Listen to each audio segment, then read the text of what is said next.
बच्चों, आपका स्वागत है आपके अपने channel CWC chemistry with concepts. इस चैनल के माध्यम से मैं आपको बोर्ड एग्जाम्स में आने वाले सारे इंपॉर्टेंट रिवीजन वीडियोस जो हैं आपको करवाना चाह रही हूँ। सारे न्यूमेरिकल, सारे क्वेश्चंस जो बोर्ड एग्जाम्स के लिए इंपॉर्टेंट हैं वो आपको मैं इसके द्वारा करवाऊंगी और मुझे उम्मीद है कि आपको इसका फ़ायदा मिलेगा। पहले मैं आपको कुछ ट्रिक्स बता दूँ जिससे आपको नर्स्ट इक्वेशन लिखने में दिक्कत नहीं आए। सेल आरेख क्या होता है, पूरा चैप्टर पढ़ पाना इस समय मुश्किल है, सिर्फ रिविजन ही करेंगे हम। तो एक क्वेश्चन जो है सेल आरेख का आता है, वो अपन कैसे लिखेंगे। अगर मान लीजिए कोई इक्वेशन लिखी हुई आ गई है तो उसका सेल आरेख आप कैसे बनाएंगे वो देखिए। Zn ने क्रिया करी कॉपर के साथ में जो आयन के फॉर्म में था और इसका बन गया कॉपर प्लस Zn आयन, इसका बन गया। यहाँ देखने पे हमें लग रहा है कि Z का जो है उसका ऑक्सीकरण हो रहा है, ऑक्सीडेशन हो रहा है Z का, और कॉपर जो है उसका अपचयन हो रहा है। ये एक रिडॉक्स रिएक्शन है जिसमें एक का ऑक्सीकरण हो रहा है और एक का अपचयन हो रहा है, रिडक्शन हो रहा है। जब हम सेल आरेख बनाते हैं तो पहले बीचों बीच जो है आप इस तरह से दो डंडे लगा लीजिए। इसको बोलते हैं लवण सेतु। जब आपने पाठ पढ़ा होगा उसमें आपने ये पढ़ा होगा लवण सेतु या ब्रिज, इंग्लिश वाले बच्चों के लिए इसको सॉल्ट ब्रिज बोलते हैं। उसके बाद में आप इस तरफ जो लिखेंगे वो एनोड लिखेंगे और इस तरफ जो है आप लिखेंगे कैथोड। हमें पता है कि एनोड पे जो है ऑक्सीडेशन होता है, ऑक्सीकरण होता है, और कैथोड पे जो है वो रिडक्शन होता है या अपचयन होता है। अब जो हमें इक्वेशन दी हुई है, जो क्रिया अभिक्रिया दी हुई है, उस अभिक्रिया को हम ध्यान से देखेंगे कि इसमें ऑक्सीकरण कौन सा हो रहा है, अपचयन कौन सा हो रहा है। लेकिन लिखते वक्त एक बात ध्यान देंगे हम कि जब ऑक्सीकरण वाला लिखेंगे तो Zn जो है वो ऑक्सीकृत होकर किस में बन रहा है, Zn+2 में परिवर्तित हो गया। ये देखिए Zn जो है ऑक्सीकृत होकर Zn+2 में हो गया। बीच में हमें सॉल्ट ब्रिज लगाना है, लवण सेतु लगाना है, ऐसा का ऐसा। उसके बाद में हम लिखेंगे Cu+2 जो है वो अपचयित होकर Cu में कन्वर्ट हो गया। इसके बाद में हम यहाँ पे जो है, यहाँ प्रश्न में दिया होगा सॉलिड है कि लिक्विड है कि एक्वस सॉल्यूशन है, किस रूप में है वो आपको यहाँ लिखना होगा। इसके नीचे सिंबल लिखने होंगे इसके, सॉलिड है, ये एक्वस है, ये एक्वस है और ये सॉलिड है। इस तरह से आप लिख सकते हैं। अगर आपको सांद्रताएं दी हुई हैं तो सांद्रताएं भी आप चाहें तो एक्वस की, अगर प्रश्न में दी हुई हैं तो 1 मोल है तो 1 मोल, 2 मोल है तो 2 मोल आप उसको लिख सकते हैं। एक और देखिए, निकिल जो है उसने Ag से क्रिया करी जो सॉल्ट के रूप में था, लवण के रूप में था, और उसने निकिल का लवण बना लिया और साथ में Ag निकल गया। निकिल का है उसका जो है ऑक्सीकरण हो रहा है, यहाँ दिखाई दे रहा है आपको। निकिल जो है उसका ऑक्सीडेशन हो रहा है और Ag जो है उसका अपचयन हो रहा है, रिडक्शन हो रहा है।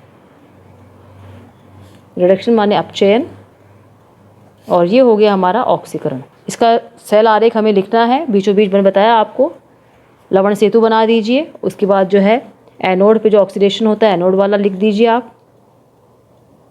उसके बाद में कैथोड वाला लिखेंगे, कैथोड पे जो है रिडक्शन होता है, रिडक्शन वाला हिस्सा लिख दीजिए। उसके बाद में जो प्रश्न में दिया हुआ है सॉलिड, लिक्विड या गैस, जो भी दिया हुआ है, सांद्रता अगर दी है सांद्रता भी लिख दीजिए उसकी। इस तरह से ये आपका सेल आरेख तैयार हो जाएगा। सांद्रता कभी कभी दे दी जाती है। मान लीजिए उसने दिया है कि निकल सल्फेट का इस 2 मोलर सॉल्यूशन है, 2 मोलरता है इसकी, तो 2 नीचे इसके लिख देंगे। मोलरता जो है विलियन की दी जाएगी, ये ठोस है, इनकी मोलरता नहीं दी जाएगी। जो विलियन वाला है उसी के नीचे हमें मोलरता लिखनी है। एक चीज़ बच्चों और देखेंगे आप, नर्स्ट इक्वेशन जो है उसको हल करने के लिए बच्चों को बहुत दिक्कत आती है। उसकी भी एक छोटी सी ट्रिक है जो हम लोग नर्स्ट इक्वेशन को सॉल्व करते वक्त लगा सकते हैं। मान लीजिए हमें परीक्षा में इस तरह से इक्वेशन दे दी गई है, ये बीच में लवण सेतु दिया हुआ है, Cu2+ दिया हुआ है और ये कॉपर दिया हुआ है, और हमें इसका नर्स्ट समीकरण लिखना है। मान लीजिए आपको एग्जाम में क्वेश्चन दिया हुआ है Zn2+, बीच में लवण सेतु, कॉपर 2+, ये कॉपर। इसके लिए आपको नर्स्ट इक्वेशन लिखनी है। कैसे लिखेंगे आप, ये देखिए Zn जो है Zn2 में कर रहा है, कितने इलेक्ट्रॉन हो रहे हैं, 2 इलेक्ट्रॉन का चेंज हो रहा है इसमें।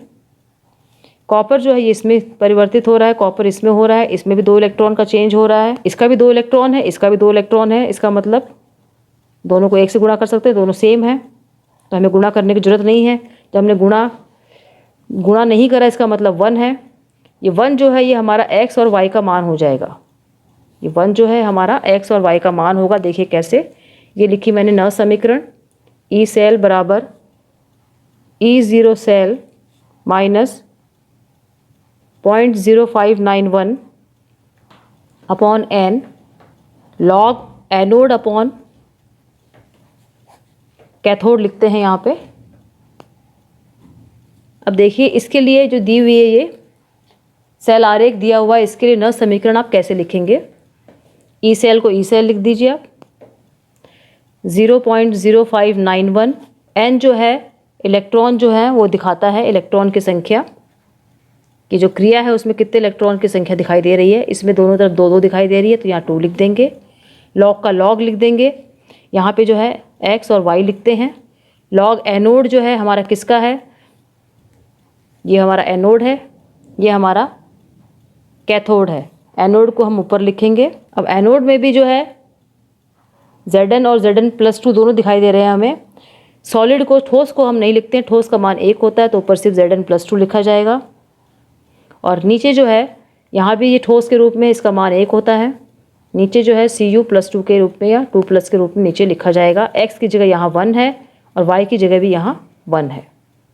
ये इसका हो गया। जो सेल आरेख दिया हुआ था उसके न समीकरण ये इस प्रकार से निकाल लेंगे। मैं आपको एक दो एग्जाम्पल और करवाती हूँ जिससे आपकी अच्छी तरह समझ में आ जाएगा। एक एग्जाम्पल और है इसका, ये देखिए। कॉपर जो है Cu2+ में बदल गया।